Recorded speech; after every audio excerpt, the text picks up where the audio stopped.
I'll let you The pick. Chaldean Secret. Okay, let's do it. Okay. What does that mean? All right. This is one of the things on one of the DVDs of the albums called The Chaldean Secret. And this is, in Genesis 12, God says, I will bless those who bless you. I will curse those who curse you. Now, this is the Abrahamic covenant. But we've never fully gotten into the depths of this. And this thing has affected world history from the days of Pharaoh to our day. And what I want to just give you an idea of, and there's more to it than we think, but what I get an idea of is that this thing goes back in ancient times, how exact this is. So I want to show you how it happened, how exact this is in ancient history. You know, you see in Daniel the four kingdoms. You see the lion with the wings, that's Babylon. You see the bear. When God said to Abraham, I will bless those who bless you, curse those, you think, okay, you got that. But it's more than that. It's the principle of reciprocity. Not just I will bless those who bless you, but I will do to you as you have done to Israel. So it's not just blessing and curses. It's in the same way God will do to that nation or kingdom. So let me give you an example. Let me show you how exact this is. Egypt. Okay, what did Egypt do? Egypt enslaved the Jewish people, took their things, defrauded them, stripped them of their possessions, stripped them, made them slaves. What happened to Egypt?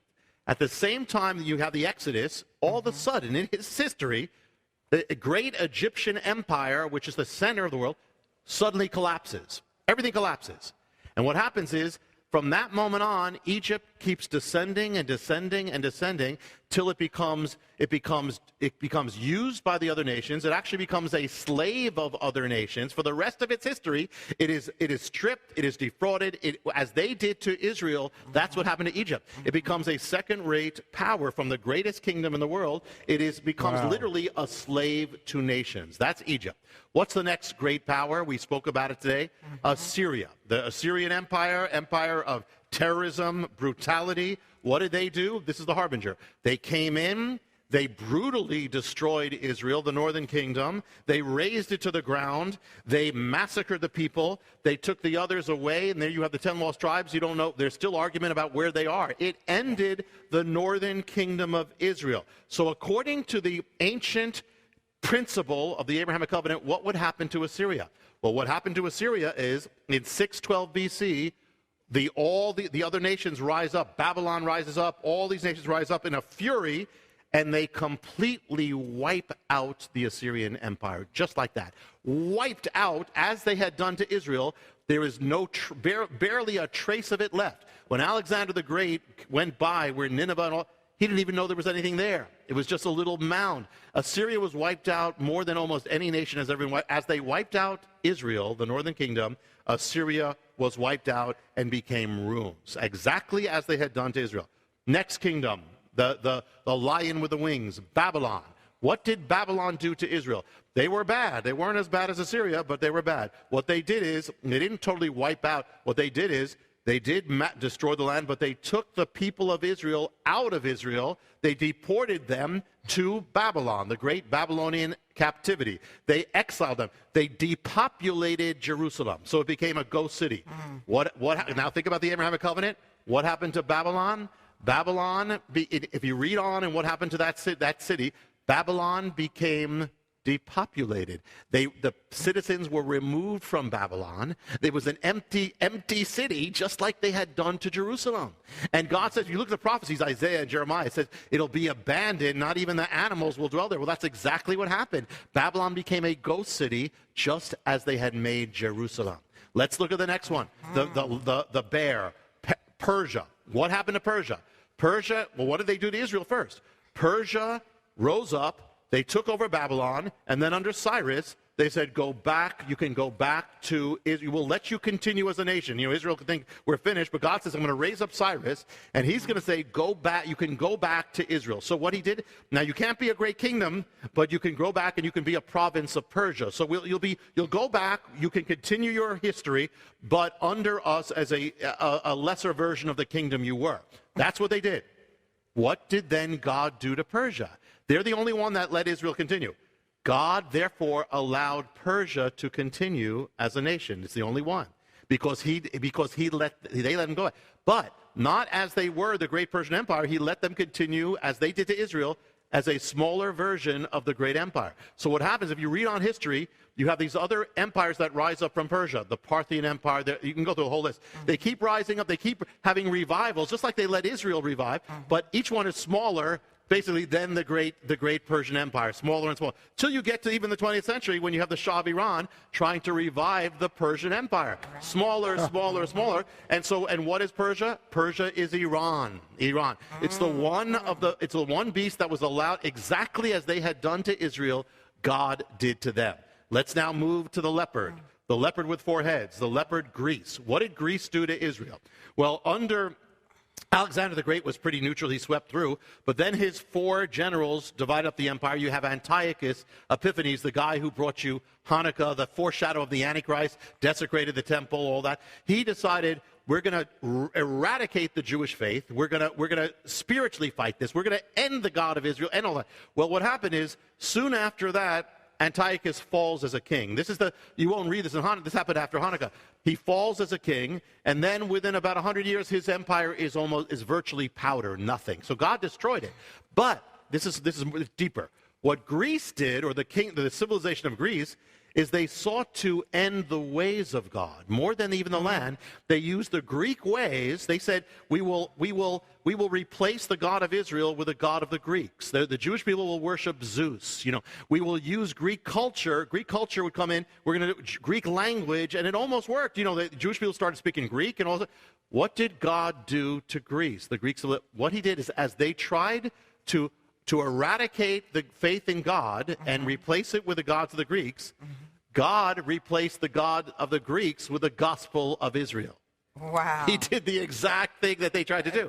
In fact, he even used, you have the word today, you have the word synagogue. That's a Greek word.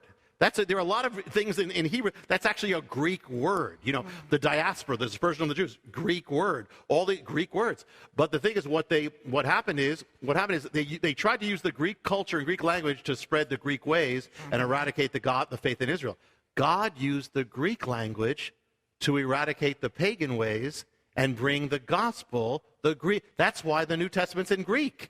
It's part of the Abrahamic covenant.